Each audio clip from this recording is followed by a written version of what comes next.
Oh, the deflection was heavy on that boom tube there. It came in from the other side for a change. Shh. Quiet, quiet. Nice mother box. Oh my god. It's a camera. Focused on me.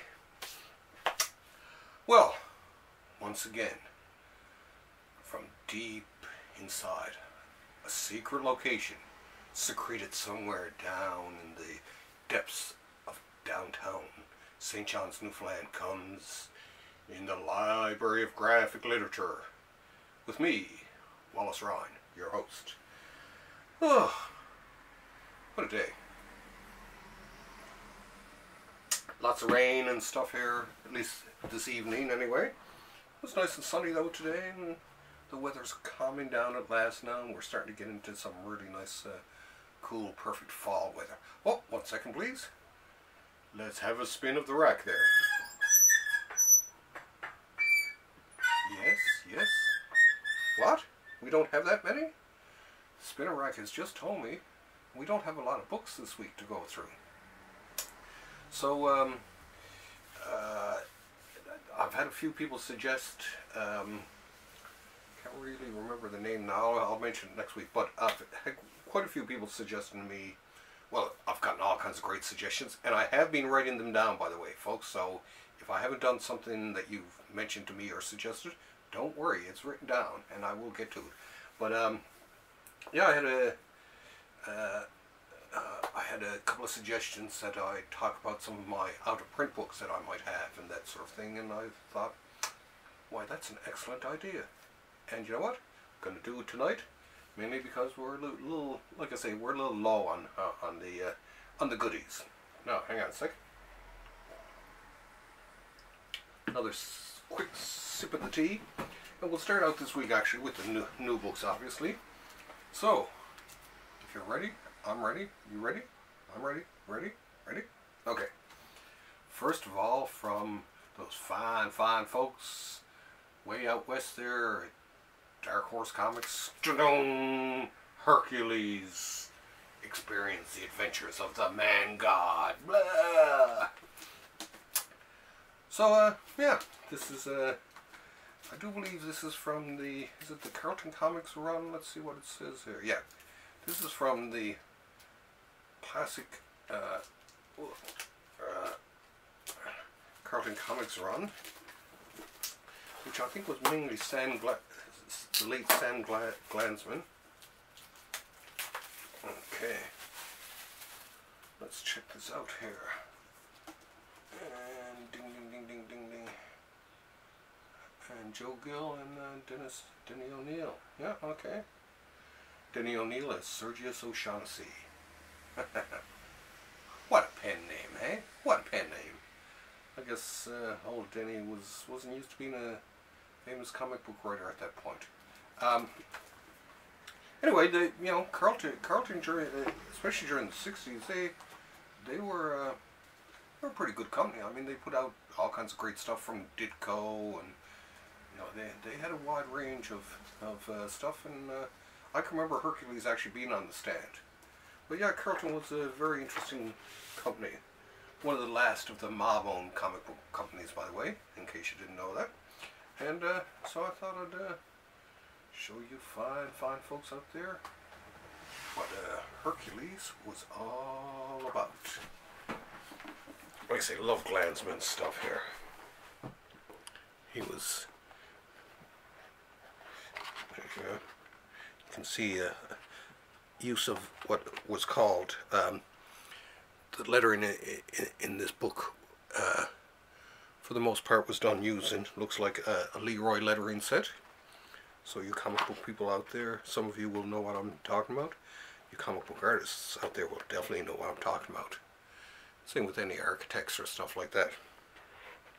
But yeah, you know, it's I always kind of like Glanzman stuff, you know, there was something kind of cool about it. And I think it was well worth it. I love the fact that Dark Horse and so many other companies are putting out some of the classic stuff from years gone by. Here we go, the actual covers there, Charlton Comics. But yeah, I mean, like I say, I bought a few, and a lot of people got their start at Carlton. Dick Gordon, even John Byrne, Jim Aparo, a lot of good people. Tom Sutton, I do believe, did some work for them too. Right, here's the cover, by the way. Very, very nicely done. So, once again, thank you to Dark Horse Comics. Now, last but definitely not least, in today's parade of books, of new books anyway, comes from DC Comics. Wait a second. Our hero of heroes, Batman. No, Batman. No, Batman. I was always a Batman freak from when I was a kid. It's funny because as a kid, I always thought that the Batman show was kind of making fun of him, and didn't really like it that much when I was a kid. Very serious. But as I grew older, and especially once I seen it as an adult, actually it was in the 80s. I was living in New York at the time, and it played around, I think it was around 4:30, something like that in the afternoon. It would come on a channel out of New Jersey, and myself and all my friends at the studio, for the Ontario College for Art off-campus studio that I was at the time, would all, someone, usually my buddy Ted, hey Ted, would come racing out of the media room with the TV on the cart, and would plug it in. We'd all sit down, and of course we'd all do the no, Batman. You can tell we were very serious artists, eh? Anyway, anyway, this is volume 2, I do believe, yeah, of The Brave and the Bold. Art from Jim Aparo and some other people, Romeo Tangel, John Callan, Joe Stanton, and Don Newton too. Some of your classic people. I love the fact that they're keeping all the, they're keeping the design running completely through this. There we go. Nice, hey? You like, you buy. These contain actually a lot of I was, like I say, a Batman freak, but during the 70s I collected Detective Batman and also Brave and the Bold, because I loved the Brave and the Bold was very cool. I thought it was just like, not only is it Batman, but then it's some other kind of cool superhero to, help him out on his adventures or pal up with him for whatever. And of course, when I started reading it, well, I read some in the late 60s and all that, but I began to become a fan more into the early 70s and that, and so most of these stories are like from 74. What is it? 74 to about 79. Okay. But now of course I was a big Jim Aparo fan, and when I came across him in the Brave and the Bold, and this I think is some of Jim's best stuff. I think as the years went on, I grew to like him less and less. His 80s stuff I'm not a huge fan of, but his 70s stuff was absolutely incredible. Especially there was a run too for, I think it was about 6 months or whatever, in which it was The Brave and the Bold became a 100-pager. It became part of the 100-page format, and that was cool, because not only then would you get a new Batman story, Jim Aparo art, every couple of months, but then you get all these other really cool stories along with it. As per my example here, here's a cover from one of my favorites. This was the Grasp of the Killer Cult. But then you had these cool little miniature stories with the Titans, Batman, Silent Night, all kinds of other cool people thrown in there with them. Let's see here now. So yeah, a big, huge fan of it around this time. And like I say, the fact of these, that these were 100 pages, it just made it beautiful. It just made it gorgeous. Oh, here we go. Yep, there. Here's another one. Here's another great cover there. Like I say, you'd have the main story, and then this one, Challengers, Solomon Grundy versus Dr. Fate and Our Man, Viking Prince. Like a lot of other really cool features. So, besides the fact that I love Jim Aparo, big Jim Aparo fan, they had some great backup stories in it. So, just love collecting them. This is where I fell in love with so many other artists too. I'd find different artists that I like and stuff like that, and then I'd start to research and look for those comics in other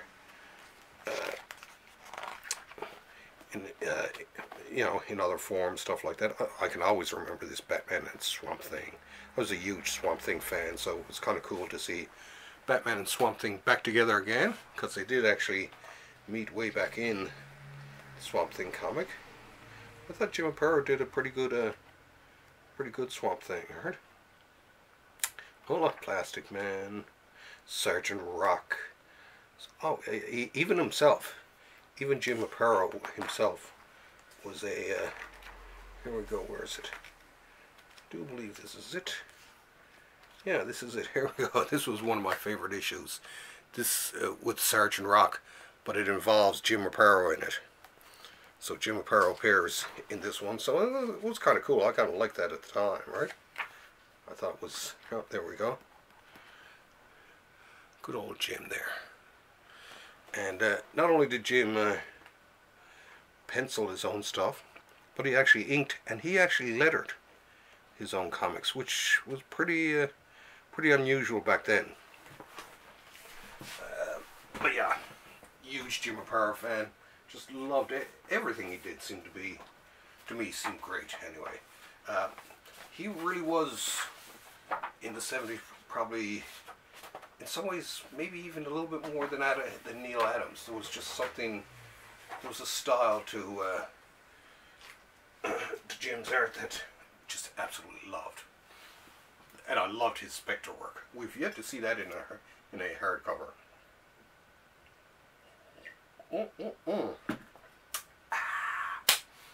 So yeah, let's discuss some out-of-print books from my collection. I'm going to go through these. I won't linger too long on them. You know, I'll wax eloquent a little bit, and then we'll move on. Now, for these two, I'm going to quote more or less the range of prices that I've seen. These prices that I'm quoting are not hard and fast. But these are, I've looked up some of these books and everything from Amazon to eBay across the board, and I never took any price, but I basically looked them all over, and I came up with a sort of median prices for most of these books. I know some of you are going to be jealous because some of these are beauties. Of course, there's nothing more out of print and more desirable than The Tomb of Dracula.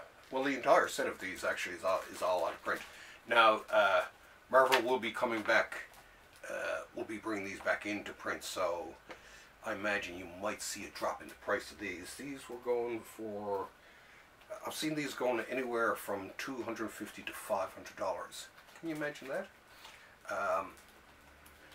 Now, this was one of my favorite series during the 70s, and of course, I can't say enough good things about Tomb of Dracula. In my mind, it was one of the best written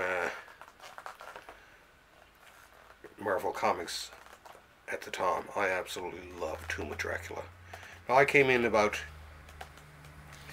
I was a fair ways into it, either in the 20s, I think, somewhere, when I first became aware of it.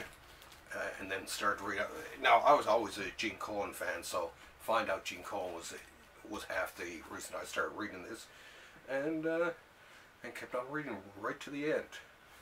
Even read the magazine that came out after. Not bad, but to me, Gene Colan will always be the Dracula artist. The best Dracula artist of them all. Oh, let me have a cup of tea here for a second.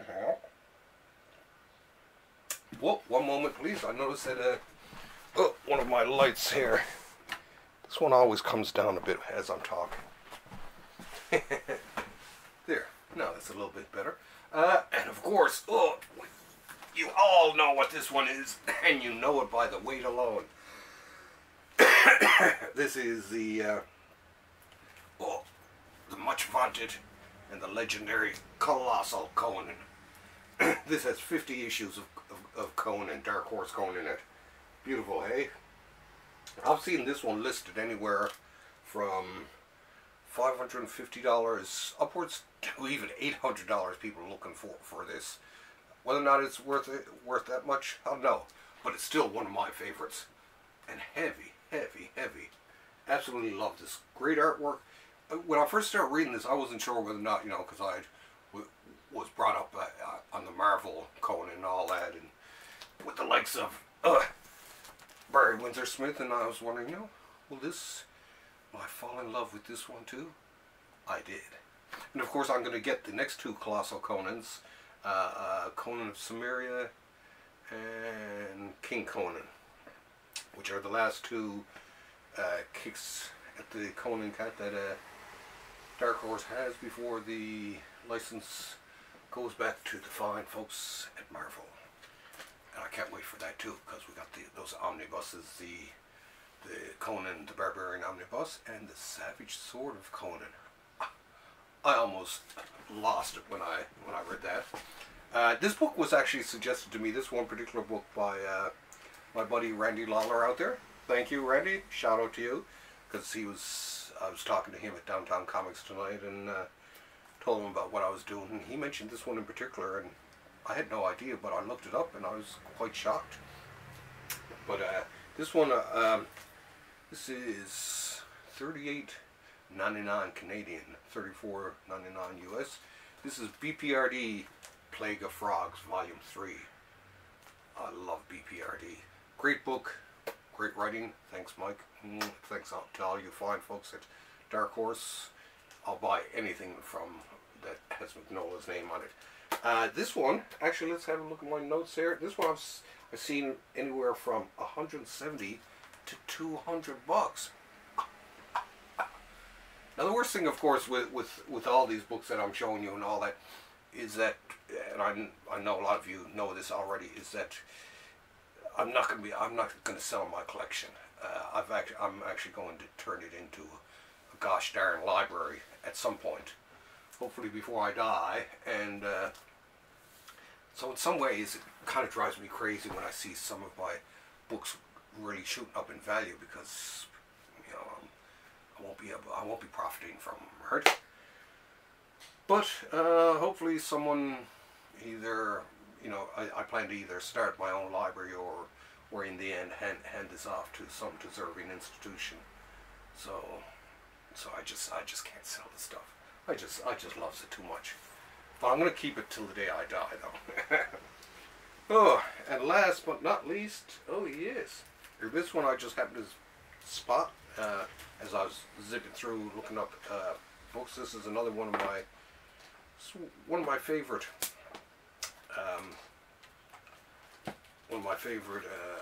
omnibuses, I think, and one of my favorite characters.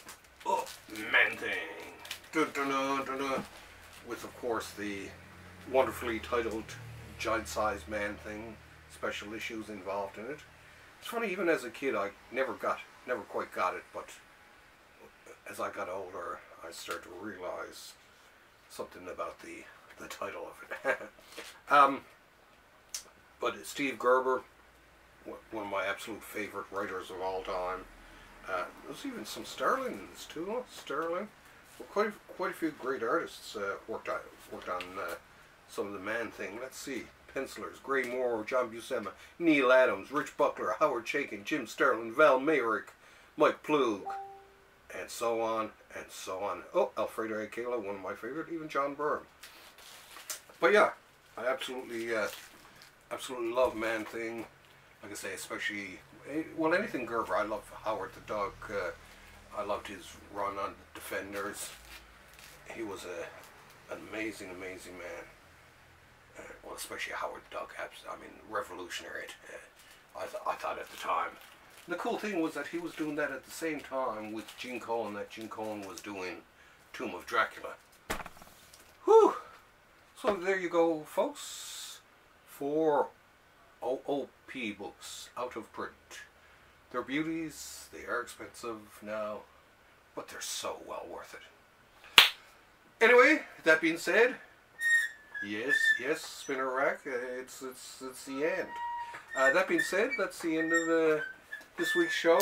I don't know if I got any shout outs to do to anyone.